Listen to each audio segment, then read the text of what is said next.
और बहादुरी भरे काम करके हम बहादुर बनते हैं। एक जर्नल रखें। दैनिक जर्नल बनाए रखना आपके द्वारा अब तक की गई सर्वोत्तम व्यक्तिगत विकास पहलों में से एक है। अपने दैनिक अनुभवों को उनसे प्राप्त सबक के साथ लिखने से आप हर गुजरते दिन के साथ समझदार बनेंगे। आप में आत्मजागरूकता विकसित होगी और गलतियां कम होंगी। और एक पत्रिका रखने से आपके इरादों को स्पष्ट करने में मदद मिलेगी ताकि आप उन चीजों पर ध्यान केंद्रित कर सकें जो वास्तव में मायने रखती हैं। किसी जर्नल में लिखने से आपको स्वयं के साथ नियमित रूप से आमने सामने बातचीत करने का अवसर मिलता है। यह आपको उस दुनिया में कुछ गहरी सोच करने के लिए मजबूर करता है जहां गहरी सोच अतीत की बात है। यह आपको एक स्पष्ट विचारक भी बनाएगा और आपको अधिक जानबूझकर और प्रबुद्ध तरीके से जीने में मदद करेगा। इसके अलावा यह एक केंद्रीय स्थान प्रदान करता है जहां आप महत्वपूर्ण मुद्दों पर अपनी अंतर्दृष्टि रिकॉर्ड कर सकते हैं। उन प्रमुख सफलता रणनीतियों पर ध्यान दें जो आपके लिए कारगर रही हैं और उन सभी चीजों के लिए प्रतिबद्ध रहें जिन्हें आप जानते हैं कि उच्च गुणवत्ता वाले पेशेवर, व्यक्तिगत और आध्यात्मिक जीवन के लिए हासिल करना महत्वपूर्ण है। और आपकी व्यक्तिगत पत्रिका आपको अपनी कल्पना को प्रदर्शित करने और अपने सपनों को परिभाषित करने के लिए एक निजी स्थान देती है। जर्नल कोई डायरी नहीं है। डायरी वह जगह है जहां आप घटनाओं को रिकॉर्ड करते हैं, जबकि जर्नल वह जगह है जहां आप उनका विश्लेषण और मूल्यांकन करते हैं। एक पत्रिका रखने से आपको यह विचार करने के लिए प्रोत्साहित किया जाता है कि आप क्या करते हैं, क्यों करते हैं और आपने जो कुछ किया है उससे आपने क्या सीखा है। और जर्नल में लिखना आपको अध्ययन करने के लिए एक मंच प्रदान करके व्यक्तिगत विकास और ज्ञान को बढ़ावा देता है और फिर अपने भविष्य में अधिक सफलता के लिए अपने अतीत का लाभ उठाता है। चिकित्सा शोधकर्ताओं ने यह भी पाया है कि एक निजी जर्नल में दिन में कम से कम 15 मिनट लिखने से स्वास्थ्य में सुधार हो सकता है, आपकी प्रतिरक्षा प्रणाली की कार्यप्रणाली और आपका समग्र रवैया। याद रखें, यदि आपका जीवन सोचने लायक है तो यह लिखने लायक भी है। एक ईमानदारी का दर्शन विकसित करें। हम टूटे हुए वादों की दुनिया में रहते हैं। हम ऐसे समय में रहते हैं जब लोग अपनी बातों को हल्के में लेते हैं। हम एक मित्र से कहते हैं कि हम उसे अगले सप्ताह दोपहर के भोजन के लिए बुलाएंगे, यह जानते हुए भी कि हमारे पास ऐसा करने के लिए समय नहीं है। हम एक सहकर्मी से वादा करते हैं कि हम वह नई किताब लाएंगे जो हमें बहुत पसंद है। हम अच्छी तरह जानते हैं कि हम कभी भी अपनी किताबें उधार नहीं देते हैं। और हम खुद से वादा करते हैं कि यह वह वर्ष होगा जब हम इन लक्ष्यों को प्राप्त करने के लिए आवश्यक गहरे जीवन परिवर्तन करने के किसी भी वास्तविक इरादे के बिना अपने आकार में वापस आ जाएंगे, अपने जीवन को सरल बना लेंगे और अधिक आनंद लेंगे। ऐसी बातें कहना जिनका हम वास्तव में मतलब नहीं रखते। जब हम लंबे समय तक इसका अभ्यास करते हैं तो यह एक आदत बन जाती है। असली समस्या यह है कि जब आप अपनी बात नहीं रखते तो आप विश्वसनीयता खो देते हैं। जब आप विश्वसनीयता खो देते हैं तो आप विश्वास के बंधन तोड़ देते हैं। और विश्वास के बंधन टूटने से अंतः रिश्तों की डोर टूट जाती है। ईमानदारी का दर्शन विकसित करने के लिए इस बात पर नजर रखना शुरू करें कि आप एक सप्ताह के दौरान कितने छोटे छोटे झूठ बोलते हैं। अगले 7 दिनों के लिए, जिसे मैं सच्चाई का उपवास कहता हूं, उस पर जाएं और दूसरों के साथ और अपने आप के साथ अपने सभी व्यवहारों में पूरी तरह से ईमानदार रहने का संकल्प लें। हर बार जब आप सही काम करने में असफल होते हैं तो आप गलत काम करने की आदत को बढ़ावा देते हैं। हर बार जब आप सच नहीं बोलते हैं तो आप झूठ बोलने की आदत को बढ़ावा देते हैं। जब आप किसी से वादा करते हैं कि आप कुछ करेंगे तो उसे करें। सिर्फ बातें और कोई काम नहीं करने के बजाय अपने शब्दों पर कायम रहने वाले व्यक्ति बने। जैसा कि मदर टेरेसा ने कहा था, बातचीत कम होनी चाहिए, उपदेश बिंदु मिलन बिंदु नहीं है। तो फिर आप क्या करते हो? झाड़ू उठाओ और किसी का घर साफ करो। यह काफी है। इस बात पर नजर रखना शुरू करें कि आप एक सप्ताह के दौरान कितने छोटे छोटे झूठ बोलते हैं। अगले 7 दिनों के लिए, जिसे मैं सच्चाई का उपवास कहता हूं, उस पर जाएं और दूसरों के साथ और अपने आप के साथ अपने सभी व्यवहारों में पूरी तरह से ईमानदार रहने का संकल्प लें। हर बार जब आप सही काम करने में असफल होते हैं तो आप गलत काम करने की आदत को बढ़ावा देते हैं। हर बार जब आप सच नहीं बोलते हैं तो आप झूठ बोलने की आदत को बढ़ावा देते हैं। जब आप किसी से वादा करते हैं कि आप कुछ करेंगे तो उसे करें। सिर्फ बातें और कोई काम नहीं करने के बजाय अपने शब्दों पर कायम रहने वाले व्यक्ति बने। जैसा कि मदर टेरेसा ने कहा था, बातचीत कम होनी चाहिए, उपदेश बिंदु मिलन बिंदु नहीं है। तो फिर आप क्या करते हो? झाड़ू उठाओ और किसी का घर साफ करो। यह काफी है। इस बात पर नजर रखना शुरू करें कि आप एक सप्ताह के दौरान कितने छोटे छोटे झूठ बोलते हैं। अगले 7 दिनों के लिए, जिसे मैं सच्चाई का उपवास कहता हूं, उस पर जाएं और दूसरों के साथ और अपने आप के साथ अपने सभी व्यवहारों में पूरी तरह से ईमानदार रहने का संकल्प लें।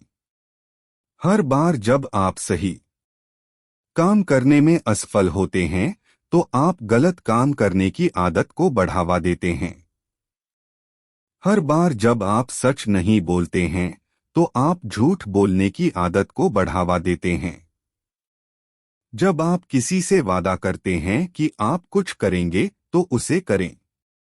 सिर्फ बातें और कोई काम नहीं करने के बजाय अपने शब्दों पर कायम रहने वाले व्यक्ति बने।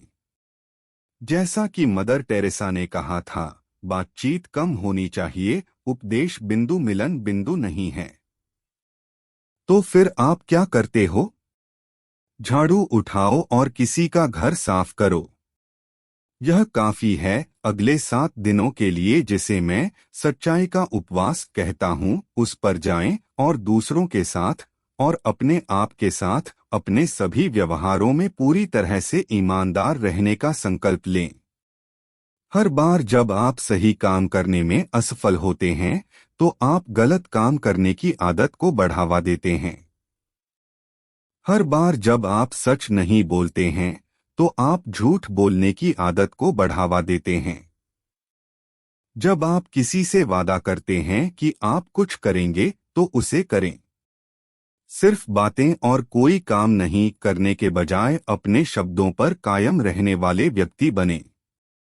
जैसा कि मदर टेरेसा ने कहा था, बातचीत कम होनी चाहिए, उपदेश बिंदु मिलन बिंदु नहीं है। तो फिर आप क्या करते हो? झाड़ू उठाओ और किसी का घर साफ करो। यह काफी है। अगले 7 दिनों के लिए, जिसे मैं सच्चाई का उपवास कहता हूं, उस पर जाएं और दूसरों के साथ और अपने आप के साथ अपने सभी व्यवहारों में पूरी तरह से ईमानदार रहने का संकल्प लें। हर बार जब आप सही काम करने में असफल होते हैं तो आप गलत काम करने की आदत को बढ़ावा देते हैं। हर बार जब आप सच नहीं बोलते हैं तो आप झूठ बोलने की आदत को बढ़ावा देते हैं। जब आप किसी से वादा करते हैं कि आप कुछ करेंगे तो उसे करें। सिर्फ बातें और कोई काम नहीं करने के बजाय अपने शब्दों पर कायम रहने वाले व्यक्ति बने। जैसा कि मदर टेरेसा ने कहा था, बातचीत कम होनी चाहिए, उपदेश बिंदु मिलन बिंदु नहीं है। तो फिर आप क्या करते हो? झाड़ू उठाओ और किसी का घर साफ करो। यह काफी है। सिर्फ बातें और कोई काम नहीं करने के बजाय अपने शब्दों पर कायम रहने वाले व्यक्ति बने। जैसा कि मदर टेरेसा ने कहा था, बातचीत कम होनी चाहिए, उपदेश बिंदु मिलन बिंदु नहीं है। तो फिर आप क्या करते हो? झाड़ू उठाओ और किसी का घर साफ करो। यह काफी है। सिर्फ बातें और कोई काम नहीं करने के बजाय अपने शब्दों पर कायम रहने वाले व्यक्ति बने। जैसा कि मदर टेरेसा ने कहा था, बातचीत कम होनी चाहिए, उपदेश बिंदु मिलन बिंदु नहीं है। तो फिर आप क्या करते हो? झाड़ू उठाओ और किसी का घर साफ करो। यह काफी है। अपने अतीत का सम्मान करें। हर पल जब आप अतीत पर ध्यान केंद्रित करते हैं तो आप अपने भविष्य से चोरी करते हैं। हर मिनट जब आप अपनी समस्याओं पर ध्यान केंद्रित करते हैं तो आप अपना समाधान ढूंढने से दूर हो जाते हैं। और उन सभी चीजों के बारे में सोचना जो आप चाहते हैं कि आपके साथ कभी घटित न हो, वास्तव में उन सभी चीजों को आपके जीवन में प्रवेश करने से रोक रहा है जो आप घटित होना चाहते हैं। इस शाश्वत सत्य को देखते हुए कि आप वही बन जाते हैं जिसके बारे में आप दिन भर सोचते हैं, पिछली घटनाओं या गलतियों के बारे में चिंता करने का कोई मतलब नहीं है जब तक कि आप उन्हें दूसरी बार अनुभव नहीं करना चाहते।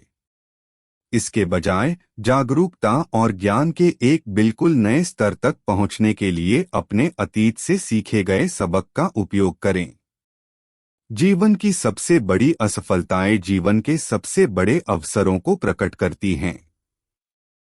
जैसा कि प्राचीन विचारक यूरिपिडीज ने कहा था, सबसे खराब भाग्य में भी सुखद बदलाव की सर्वोत्तम संभावनाएं होती हैं। यदि आपने जीवन में अपनी उचित कठिनाइयों से अधिक कष्ट सहा है तो शायद आप किसी बड़े उद्देश्य की पूर्ति के लिए तैयार हो रहे हैं जिसके लिए आपको उस ज्ञान से लैस होने की आवश्यकता होगी जो आपने अपने परीक्षणों से अर्जित किया है। अपने भविष्य के विकास को बढ़ावा देने के लिए इन जीवन पाठों का उपयोग करें। याद रखें, खुश लोगों ने अक्सर उतनी ही प्रतिकूलताओं का अनुभव किया है जितना कि दुखी लोगों ने। जो बात उन्हें अलग करती है वह यह है कि उनमें अपनी यादों को इस तरह से प्रबंधित करने की अच्छी समझ है जिससे उनका जीवन समृद्ध हो। और समझें कि यदि आप दूसरों की तुलना में अधिक असफल हुए हैं तो इस बात की बहुत अच्छी संभावना है कि आप दूसरों की तुलना में अधिक पूर्णता से जी रहे हैं। जो लोग अधिक मौके लेते हैं और दूसरों से अधिक बनने और अधिक करने का साहस करते हैं, वे स्वाभाविक रूप से अधिक असफलताओं का अनुभव करेंगे। लेकिन व्यक्तिगत रूप से मैं किसी चीज को आजमाने और फिर असफल होने की बहादुरी को कभी न आजमाने की अपेक्षा अधिक पसंद करूंगा।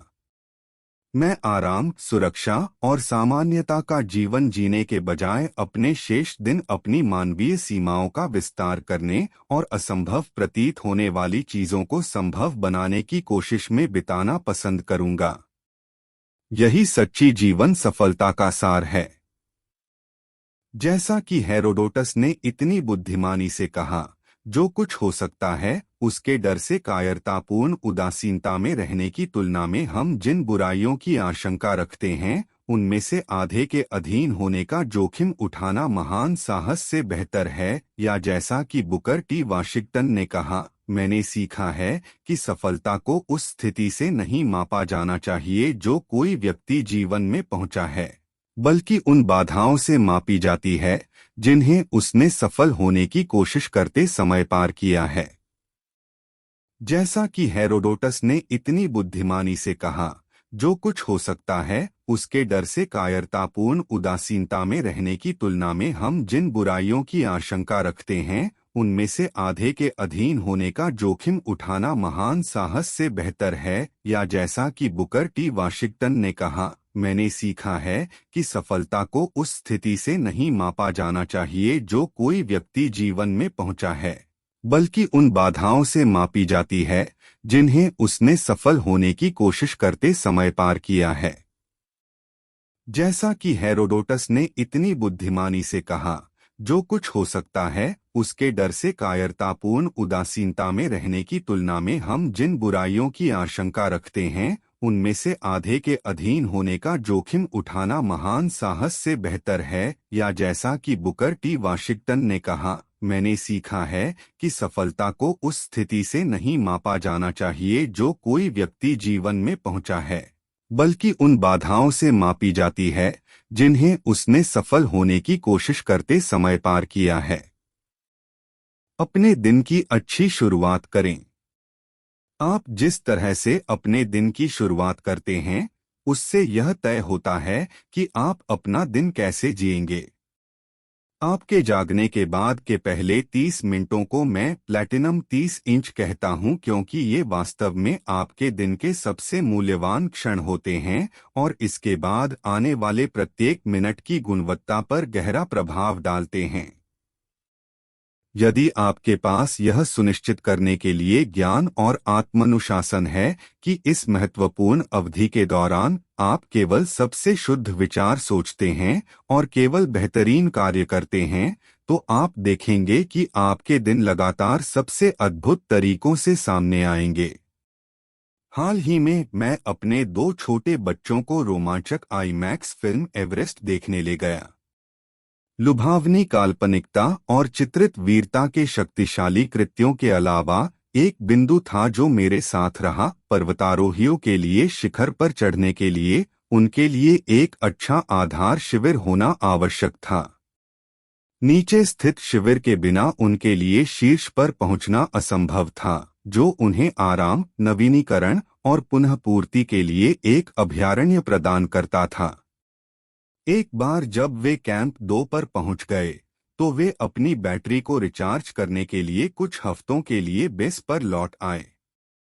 कैंप 3 पर पहुंचने पर वे कैंप 4 की यात्रा की तैयारी के लिए जल्दी से बेस कैंप में वापस चले गए और कैंप 4 पर पहुंचने पर वे शिखर के लिए अपना अंतिम प्रयास करने से पहले फिर से पहाड़ से नीचे बेस कैंप में वापस चले गए।